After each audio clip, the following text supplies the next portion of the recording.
faire écho, comme son nom l'indique, c'est faire ensemble. Et c'est répondre à des besoins et à des idées qui fassent écho.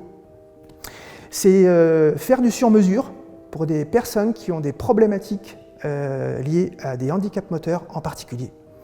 Voilà, en leur permettant de créer quelque chose, d'innover, d'inventer avec elles et pour elles. Il s'agit d'une association qui a été créée dans le but de permettre aux personnes en situation de handicap de venir nous rencontrer pour trouver des solutions pour elles et avec elles, des solutions techniques qui tournent essentiellement autour de leur autonomie, de leur ergonomie, de leur dignité.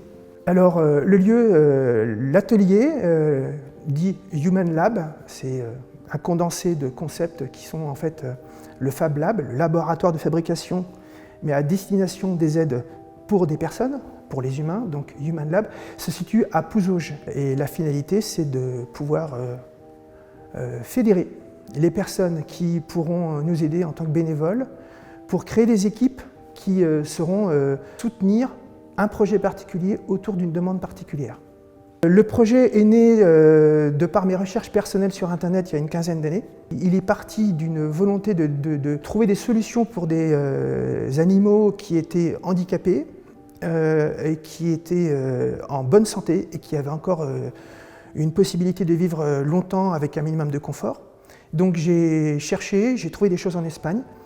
Et par le truchement des connexions Internet, Twitter, j'ai trouvé des équivalents pour des aides techniques pour des personnes humaines.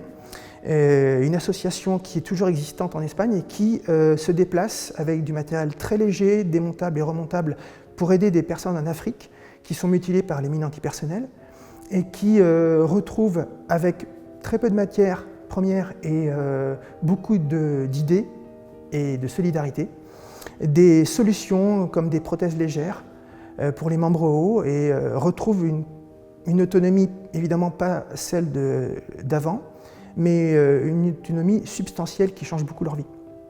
Et j'ai donc trouvé le projet vraiment génial de faire de l'économique, du léger, du rapide, du sur-mesure, dans un esprit en plus de solidarité, de partage. Vraiment l'idée m'a beaucoup touché et j'ai pas trouvé d'équivalent en France aussitôt, ça a pris du temps.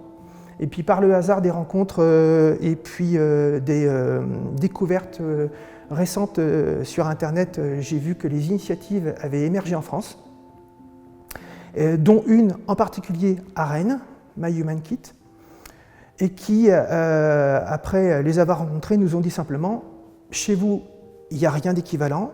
Dans les territoires et départements attenants, il n'y a rien d'équivalent.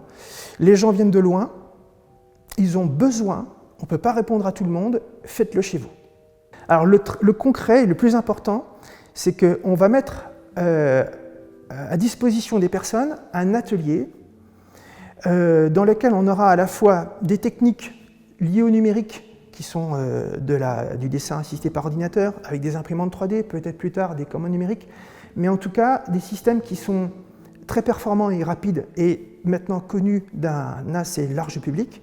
Et à côté de ça, des choses à l'ancienne, on fait se rencontrer ces deux choses-là.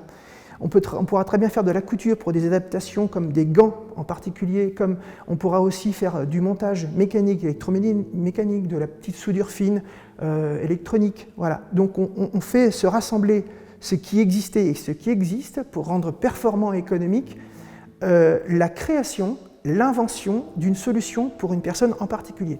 La personne en particulier sera appelée porteur de projet, porteuse de projet, et elle sera impliquée pleinement dans la création, même à la limite dans la mesure de sa mobilité, pourra créer elle-même, même si elle ne sait pas. Si elle sait faire déjà des choses, et on en a rencontré, des gens qui sont en fauteuil, mais qui sont des geeks, des gens motivés, qui savent bricoler, eh ben, ils viennent, ils pourront même être porteurs de projets et même être bénévoles pour aider les autres. Donc on veut créer cette dynamique d'entraide qui soit intersectionnelle, qui soit intergénérationnelle, que les anciens qui ont du temps, qui sont retraités, viennent nous donner de leur savoir-faire dans leur timing à eux, que les personnes qui ont des métiers déjà bien occupés et qui ont des horaires pour mettre à disposition leur temps et leur savoir-faire un peu plus technique, voilà, nous on prend toutes ces personnes-là pour les mettre autour d'un projet et effectivement répondre à des demandes, et en particulier des choses qui sont liées à la mobilité, des choses qui sont liées à l'ergonomie au quotidien, autour de la personne, et s'adapter, c'est notre singularité pour faire écho, au territoire rural.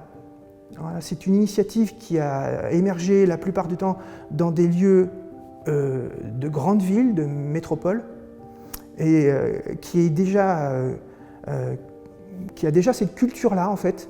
Et nous, on a envie de faire en sorte que cette solution qu'on offre aux personnes soit un petit peu le départ d'une sorte d'étincelle qui jaillira sur des personnes qui pourront se sentir concernées et pourront allumer un petit peu le reste des poudres des gens qui ont besoin de ça en tant que porteurs de projets, demandeurs d'idées, soit qui ont eux-mêmes des idées et qui veulent faire quelque chose, soit venir nous voir pour trouver une idée.